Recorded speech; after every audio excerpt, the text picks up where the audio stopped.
श्री गणेशाय नमः। कर्पूरगौरं करुणावतारं संसारसारं भुजगेन्द्रहारं सदा वसन्तं हृदयारविन्दे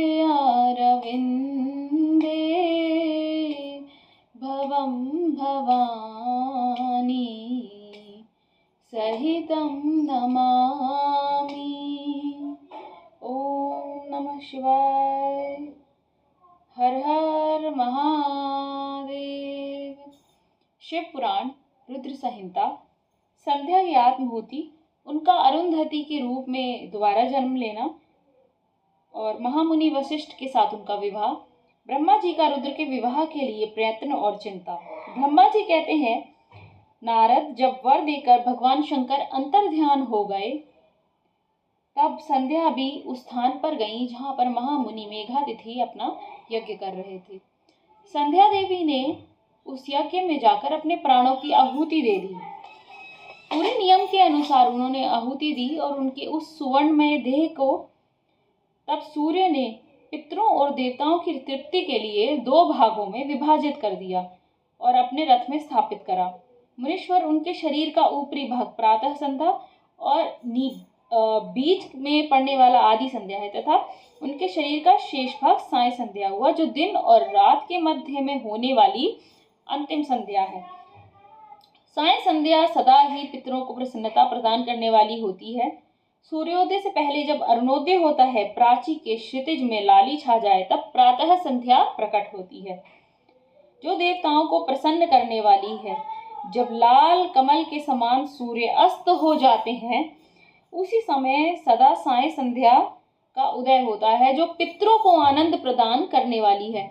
परम दयालु भगवान शिव ने उसके मन सहित प्राणों को दिव्य शरीर से युक्त देहधारी बना दिया।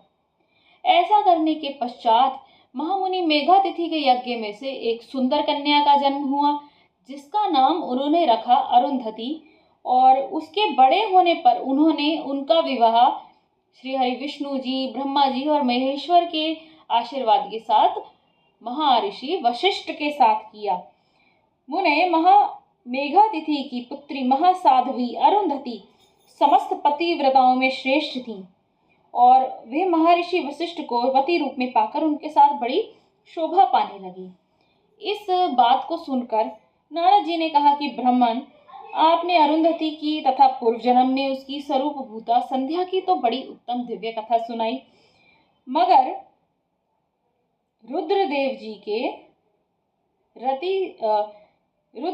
के विवाह की कथा आप हमें सुनाइए। ब्रह्मा जी ने कहा, विप्रवर नारद, तुम धन्य हो, भगवान शिव के सेवक हो। एक बार भगवान शिव की माया ने मुझे मोह लिया। तब मैंने कामदेव जी को रति के साथ कहा कि सभी महामुनियों के पास अपनी अपनी आराध्य अर्धांगिनी है, मगर महादेव जी, रुद्रदेव जी के पास कोई ऐसी कमनीय कांति वाली स्त्री का पाणी ग्रहण होना चाहिए। मगर बहुत कोशिश करने के बाद भी कामदेव रुद्रदेव जी को मोह में न डाल सके और काम भी सपरिवार अपने घर लौट आए। और उनके चले जाने के बाद मैं सोचने लगा और मैंने श्री हरि जी का स्मरण किया। तब श्री हरि, जिनके हाथों में शंख, चक्र, गदा और पद्म है, उनके श्याम शरीर पर पीतांबरी बड़ी शोभा पा रही है, उन्होंने मुझे दर्शन दिए और उन्होंने मुझे ये बताया कि विधे भगवान शिव की इच्छा से प्रकट हुए हम दोनों जब उनसे प्रार्थना करने लगे थे, तब आपको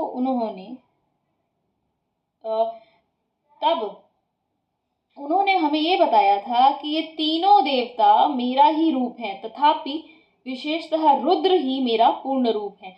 पुत्रों, देवी उमा के भी 3 रूप होंगे।